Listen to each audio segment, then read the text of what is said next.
pessoal, sejam bem-vindos ao nosso canal. Eu sou o professor Alex e neste vídeo eu falarei um pouco sobre gráfico da função polinomial do segundo grau.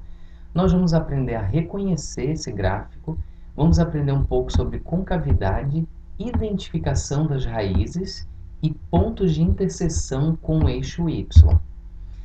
Então, o gráfico de uma função polinomial do segundo grau, que também é conhecida como função quadrática, ela é uma parábola. Então, vejam que essa curva que eu estou apresentando aqui, essa daqui é uma parábola. Ela tanto pode ser nesse formato, e aí nós vamos falar que quando essa curva está voltada assim para baixo, ela tem a concavidade para baixo, ou ela pode estar nesse formato aqui, ou seja, a curva está voltada para cima. Então, nós vamos dizer que ela tem a concavidade voltada para cima. Então, uma função polinomial de segundo grau tem o gráfico que é representado por uma parábola, e essa parábola pode ter a concavidade voltada para baixo ou voltada para cima. Inclusive, esse terceiro exemplo aqui é mais uma com a concavidade voltada para cima.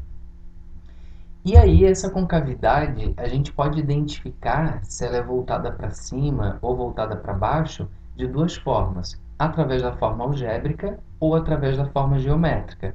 A forma geométrica é que eu mostrei para vocês anteriormente, mas eu vou falar mais um pouquinho daqui para frente. Então, a forma algébrica, quando nós temos, por exemplo, aqui, ó, tenho esse primeiro exemplo e esse segundo exemplo. Eu tenho a forma algébrica de uma função de segundo grau, uma função polinomial do segundo grau. Como é que nós vamos identificar se o gráfico dessa função, que é representado por uma parábola, tem a concavidade voltada para cima ou voltada para baixo? A gente vai ter que observar apenas o coeficiente a. O coeficiente a é aquele que fica junto com o x². Então, vejam que nesse caso aqui o coeficiente a vale 3. Quando o coeficiente a ele for maior do que zero, a gente vai dizer que essa parábola vai ter a concavidade voltada para cima.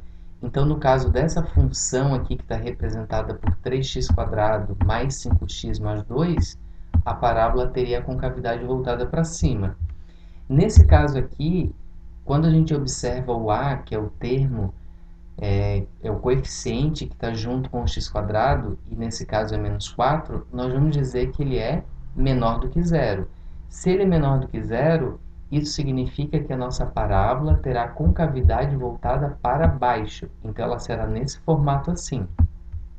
Então, a parábola anterior será nesse formato, voltado para cima, e essa parábola aqui será neste formato, voltado para baixo, porque o coeficiente a é menor do que zero. E aí, se nós olharmos para a forma geométrica, a gente pode, através desse desenho, também identificar se ela é voltada para cima ou voltada para baixo, que é o que eu falei no exemplo lá, inicialmente, quando a gente estava reconhecendo que era uma parábola.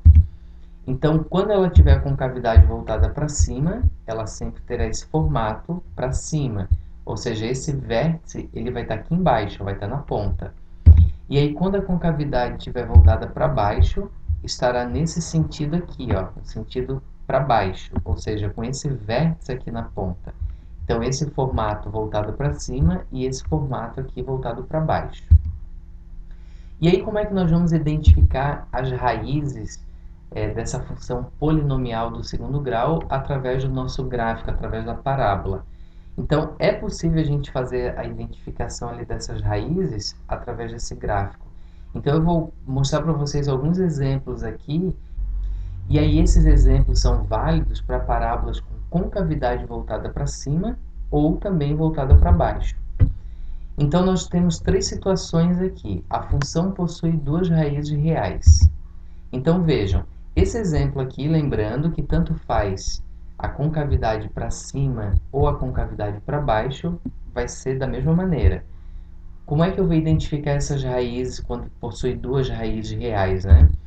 Vejam que, como tem dois pontos de interseção com o eixo x, então eu vou ter duas raízes, ou seja, essa daqui é uma interseção e essa daqui é outra interseção. Então, através desse gráfico, eu vou observar a interseção, o ponto, nesse caso aqui são os pontos de interseção entre a parábola e o eixo x. Então, aqui é que está determinada, onde está circulado, essas duas raízes da minha função.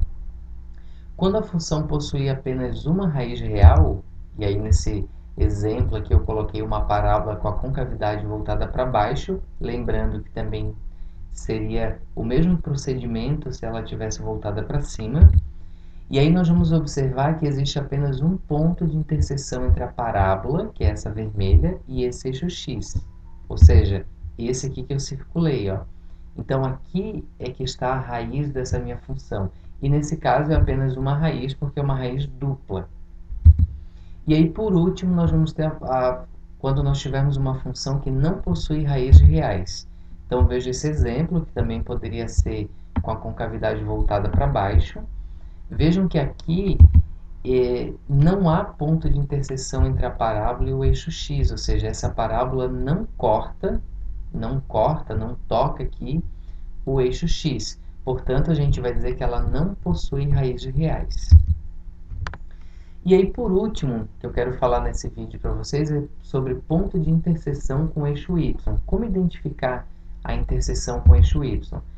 Então, para essa função, a gente pode identificar apenas pela forma algébrica ou pela forma geométrica. Ou seja, a gente tem duas maneiras de identificar esse ponto de interseção com o eixo y. Ou pela forma algébrica ou pela forma geométrica. No caso da forma algébrica, eu deixei três funções aqui. Observem que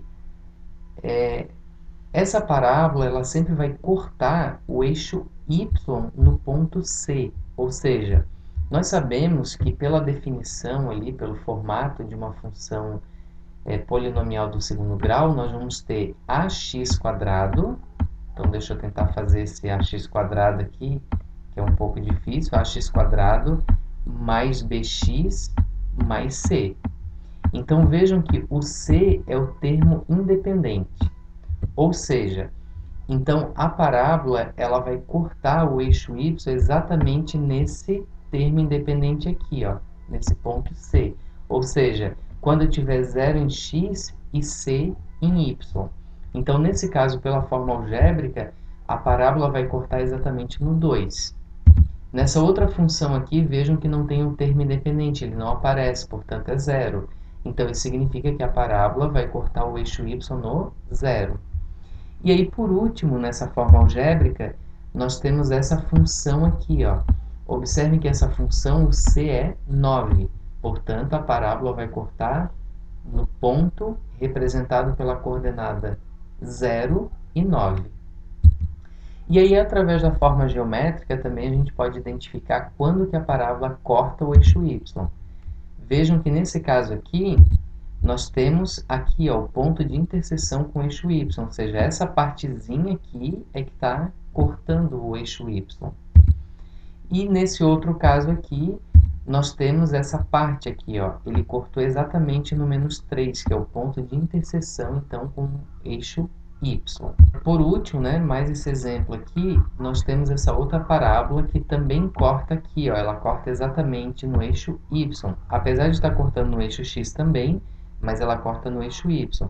Então, nós vamos dizer que aqui é o ponto de interseção com o eixo y, ou seja, onde ela corta, onde a parábola corta o eixo y. Tá certo, pessoal? Então é isso. Se inscrevam no canal e até uma próxima aula.